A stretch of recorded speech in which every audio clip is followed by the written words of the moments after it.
নমস্কার বন্ধুরা। আজকে আমরা একটু সময় বের করে আজকে যেহেতু এমনিতেও ছুটির দিন আজকে, তবুও আমিও আর সৌরভদা ছুটির দিন একটা বের করে আজকে অনেক দিন পরে বলতে অনেক বছর পর একটা রাজবাড়িতে ঘুরতে এসেছি। কোথাকার রাজবাড়ি নিশ্চয়ই তোমরা সবাই কেউ কেউ হয়তো জানো, সবাই হয়তো জানো না। কাজলাগড় রাজবাড়ি। তো আজকে এসছি আমরা, দেখি ভেতরের দিকে কি আছে বা কেমন অবস্থায় আছে, একটু যাই পরিদর্শন করি। ঢোকার পরেই তোমরা ঠিক এই কাজলাগড়ের রাজবাড়ির ইতিহাস বলে একটা ব্যানার আছে, এই হোর্ডিংটা তোমরা দেখতে পাবে। দেখলেই এখানে কিন্তু কাজলাগড়ের যে রাজবাড়ির যে ইতিহাস, সমস্ত ইতিহাস কিন্তু এখানে লেখবন্দি করা আছে। এই ফ্রেমটার মধ্যে তোমরা পড়লে সবাই বুঝতে পারবে, আমরা পড়েছি। চলো দেখি ভেতরের দিকে কী অবস্থায় আছে।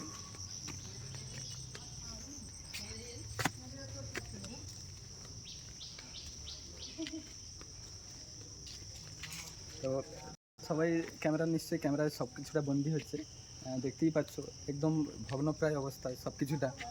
চারদিকটা একদম ভগ্নপ্রায় অবস্থা।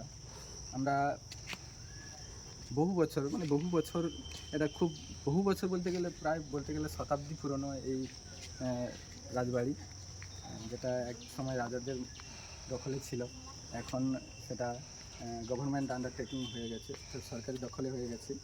তো এখন তোমরা নিশ্চয়ই সবাই দেখতে পাচ্ছ, বা তোমরা যদি দেখার ইচ্ছা থাকে অনেকেই সবাই আসতে পারো সময় বের করে।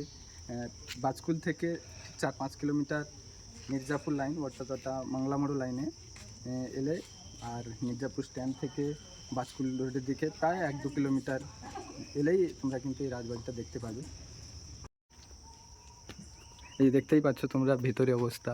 ছাদটা এখন বর্তমানে প্রায় ভগ্নপ্রায়, কিন্তু এই প্রকৃতি এই যে গাছের শিকড় টিকড় দিয়ে পুরোটাই তারা দখলে করে নেওয়ায় সহজে ভাঙছে না। আমাদের এদিকে অতটা হয়তো ভূমিকম্প হয় না, তবুও এতটা পুরনো, তবুও এত বছর পুরনো, তবুও ভাঙছে না। আমরা বিগত ঠিক 10-15 বছর আগে এসছিলাম, তখন স্কুলে পড়তাম। স্কুলের বন্ধুবান্ধবদের সঙ্গে এই যে রাজবাড়িটা কী জিনিস বা রাজার যে বাড়ি, এইটা দেখার জন্য আমরা খুবই আকাঙ্ক্ষা ছিল যে রাজার বাড়িটা কী দেখার খুবই ইচ্ছে ছিল। যাই হোক, আমরা দেখতে এসেছিলাম। তখন এতটাও হয়তো ভগ্নপ্রায় অবস্থায় ছিল না, তবুও প্রায় ভগ্নপ্রায় ছিল। কিন্তু এখন বর্তমানে ঠিক 10-15 বছর পরে যখন এলাম আজকে সময় বের করে, তখন দেখলাম অনেকটাই প্রায় বলতে গেলে ভগ্নপ্রায় অবস্থায় আছে। যাই হোক, এটা বহু বছর ইতিহাসের সাক্ষী। তোমাদের যদি কারুর দেখার ইচ্ছা থাকে, তোমরাও ব্যস্ততার মাঝে সময় বের করে এসে তোমরা দেখে যেতে পারো। ওই দিকটা আরও হয়তো মন্দির ফন্দির কী আছে আমরা হয়তো এতটা জানি না, আমরা ইতিহাসটা হয়তো এতটা জানি না। আছে হয়তো অনেক কিছু, তোমাদেরকে যতটা সম্ভব আমরা দেখানোর চেষ্টা করলাম। তোমরা সবাই এসো, তোমরা সময় বের করে এসে তোমরাও দেখে যাও। আমরাও পরিদর্শন করলাম, খুব ভালো লাগলো আজকে পরিদর্শন করে। আমার সঙ্গে সৌরভদা আছে। সৌরভদা, কিছু বলো। বলার বলতে কি বলবো, ইতিহাসের সাক্ষী থাকাটা দারুণ ব্যাপার। সচরাচর আমরা ইতিহাস বইতেই পড়ে থাকি। তো যাই হোক, এখানে এসে যে চাক্ষুষ করাটা এটাই বড় ব্যাপার। দেখাও আরও সবাইকে। ঠিক আছে, থ্যাংক ইউ। ভেতরের দিকে আরও দেখতে পাচ্ছি আমরা খুব ভগ্ন অবস্থায় আছে। আমরা যাই হোক বন্ধুরা, এখানে ঘুরতে এসে যাই হোক এদের এখানে স্থানীয় বলতে এই ছোটো ছোটো ভাইদের পেয়েছি।